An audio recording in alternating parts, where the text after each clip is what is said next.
Hello my dear students, welcome to my channel CS Classes with Raman. In previous part of this video we had discussed the exception handling introduction, the built-in exceptions. आज हम discuss करेंगे about raising exceptions. Raising exception means जब भी कोई हमारे programme में error detect होती है तो वैसे तो अपने आप इंटरप्रेटर जो होता है वो खुद से एक्सेप्शन रेज कर देता है, खुद से एक्सेप्शन को रेज करता है, या हम उसको बोलते हैं कि एक्सेप्शन थ्रो हुई है या एक्सेप्शन रेज हुई है. सो उस सिचुएशन को हैंडल करने के लिए हमारे पास क्या होते हैं, एक्सेप्शन हैंडलर्स. अब एक्सेप्शन हैंडलर्स वो पार्ट होते हैं हमारे प्रोग्राम का जो कि एग्जीक्यूट होते हैं जब हमारी कोई स्पेसिफिक एक्सेप्शन रेज होती है.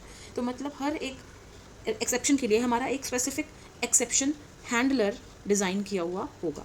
तो प्रोग्रामर्स भी फोर्सफुली कभी भी at any point of time they can raise the exceptions in a program. कैसे कर सकते हैं? दो स्टेटमेंट्स हैं हमारे पास, एक है raise and second is assert. आज हम इस वीडियो में हम डिस्कस करेंगे रेज स्टेटमेंट. तो क्या होती है, जब भी कोई एक्सेप्शन रेज होती है, जब भी हमने कोई भी या अगर हमने रेज स्टेटमेंट को यूज़ किया है तो जब हमारी एक्सेप्शन आई, raise will raise the exception. And उसके बाद क्या होता है, जो भी फर्दर स्टेटमेंट्स लिखी होती हैं हमारे उस करंट ब्लॉक में वो एग्जीक्यूट नहीं होंगी. फॉर एग्जांपल हमारे इस प्रोग्राम में यहाँ पे हमने कोई रेज स्टेटमेंट लिखी हुई थी इन दिस स्टेटमेंट. तो जो भी statements after this raise statement आ रही हैं, these will not be executed. तो हम कह सकते हैं कि नॉर्मल जो हमारा प्रोग्राम का एग्जीक्यूशन फ्लो है वो हैम्पर होता है. And jumping to the part of the program, तो उस टाइम पे कंट्रोल कहाँ जंप करता है, एक्सेप्शन हैंडलर कोड के ऊपर, जो कि एग्जीक्यूट होगा तब जब हमारी एक्सेप्शन रेज हुई है. नॉर्मल जो हमारी स्टेटमेंट्स हैं वो एग्जीक्यूट नहीं होंगी, रादर कहीं पे हमने कोई एक्सेप्शन हैंडलर का कोड दिया होगा, दैट विल बी मतलब इस पॉइंट के बाद कंट्रोल जंप करेगा यहाँ पे एक्सेप्शन हैंडलर और वो स्टेटमेंट्स एग्जीक्यूट होंगी.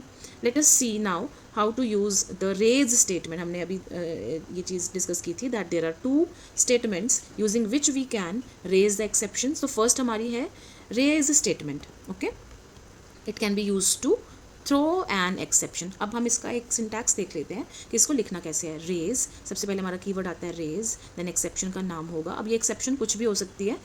This exception can be user defined और बिल्ट इन एक्सेप्शन, कुछ भी हो सकती है. देन ये एक ब्रैकेट में हम देते हैं ऑप्शनल आर्गुमेंट जो कि एक स्ट्रिंग की फॉर्म में होगा. स्ट्रिंग की फॉर्म में हम देते हैं and that message will be printed जब भी हमारी एक्सेप्शन रेज होती है. ओके, तो ये ऑप्शनल आर्गुमेंट है हमारा. अब एक एग्जांपल देख लेते हैं इसमें. इन दिस कोड ये सिंपली एक कोई कंडीशन नहीं लगाई हुई, सिंपली एक रेज स्टेटमेंट यूज़ की हुई है. Raise exception oops and exception has occurred. तो directly we are executing this raise statement. इसमें कौन सी एक्सेप्शन हमारी रेज होगी, जो भी होगी हमने उसका कस्टमाइज्ड एक मैसेज दिया हुआ है. So this message will be displayed as it is shown here. oops and exception has occurred, मतलब हमने forcefully, we have written this, so we have forcefully raised this exception. Okay, तो exception कौन सी हुई हमारी, ये जो कस्टम मैसेज हमने यहाँ पे डिस्प्ले किया है. एरर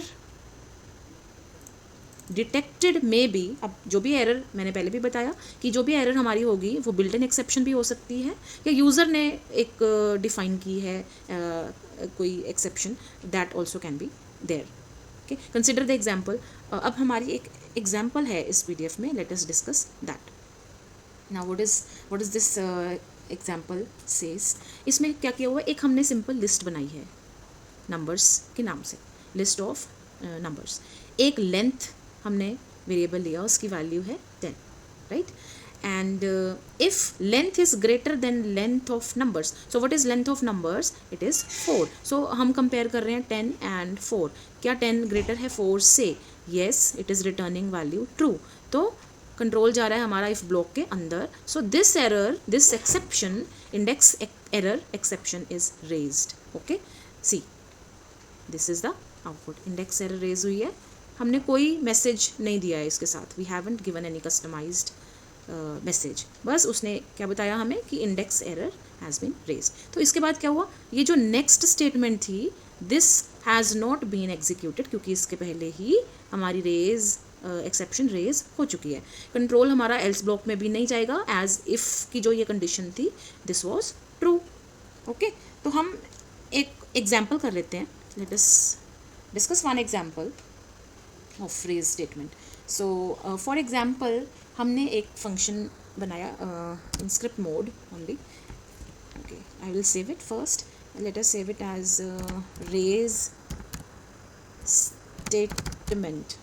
ओके, सो इसमें हम एक फंक्शन बना रहे हैं। सबसे पहले फंक्शन का नाम है, फॉर एग्जांपल हमने एक कोड लिखना है जिसमें हम ये चेक कर रहे हैं कि person is eligible to vote और not eligible to vote. Okay, तो हम एक ऐसा फंक्शन बना रहे हैं तो जिसमें हम कंपेयर करेंगे, एज हम एक वैल्यू एंटर करवा लेंगे, एंड अगर एज हमारी 18 से लेस है, that person should not be eligible to cast the vote. तो उस केस में हम क्या रेज करवाएंगे, एक exception with the custom message, कुछ भी हम लिख सकते हैं इसमें, एज मस्ट बी ईदर 18 और greater than 18.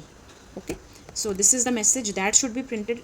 कब होगा ये मैसेज प्रिंट, जब हमारी एज जो हम देंगे इस प्रोग्राम को, इट इज़ लेस देन 18।